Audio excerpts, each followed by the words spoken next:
आज की खबर देश की अर्थव्यवस्था, टेक्नोलॉजी सेक्टर और आने वाले भविष्य से जुड़ा हुआ है, क्योंकि केंद्र सरकार ने एक ऐसा बड़ा फैसला लिया है जिसकी चर्चा अब देश ही नहीं बल्कि पूरी दुनिया में हो रहा है।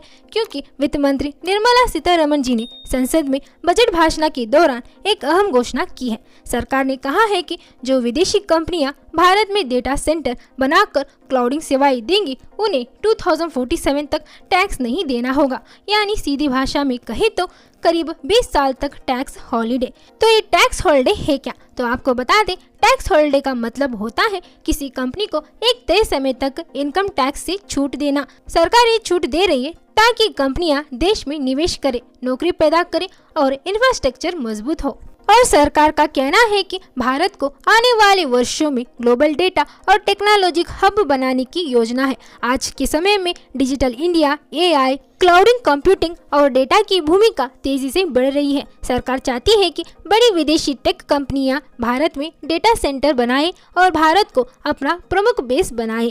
और इस फैसले में किन कंपनियों को फायदा मिल सकता है? तो दुनिया की बड़ी क्लाउडिंग कंपनियों को फायदा हो सकता है, जैसे Google, Amazon web service, Microsoft और अन्य बड़ी डेटा कंपनियां। अगर ये कंपनियां भारत में डेटा सेंटर बनाती है और यहीं से दुनिया को सेवाएं देती है तो उन्हें टैक्स में छूट मिलेगी। और यह खबर पूरी तरह सही और आधिकारिक है। इसकी घोषणा खुद वित्त मंत्री ने संसद में बजट घोषणा के दौरान की है। देश और विदेश की बड़ी न्यूज एजेंसी ने इस खबर की पुष्टि की है।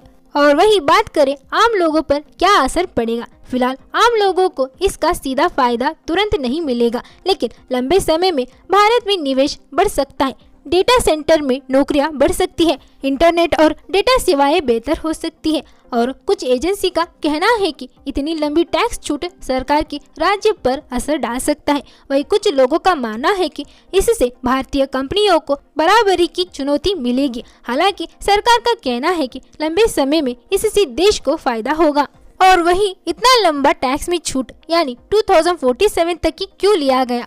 तो 2047 का साल भारत की आज़ादी के 100 साल पूरे होने का साल है। सरकार का लक्ष्य है कि 2047 तक भारत एक विकसित राष्ट्र बने। इसी लक्ष्य के तहत यह फैसला लिया गया है। तो कुल मिलाकर देखा जाए तो यह फैसला भारत को टेक्नोलॉजी के क्षेत्र में आगे ले जाने की कोशिश है। अब देखना होगा कि कितनी विदेशी कंपनियां इस मौके का फायदा उठाती है और भारत में निवेश करती है। इस खबर को लेकर आपकी क्या राय है, हमें कमेंट में जरूर बताइए। अगर आपको ये जानकारी उपयोगी लगी हो तो वीडियो को लाइक कीजिए और हमारे चैनल को सब्सक्राइब कीजिए, बेल आइकन को भी जरूर दबाएं। ऐसे ही खबरों के लिए जुड़े रहें आर न्यूज़ इंडिया के साथ। तो मिलते हैं हम आपसे अगले वीडियो में। जय हिंद, जय भारत।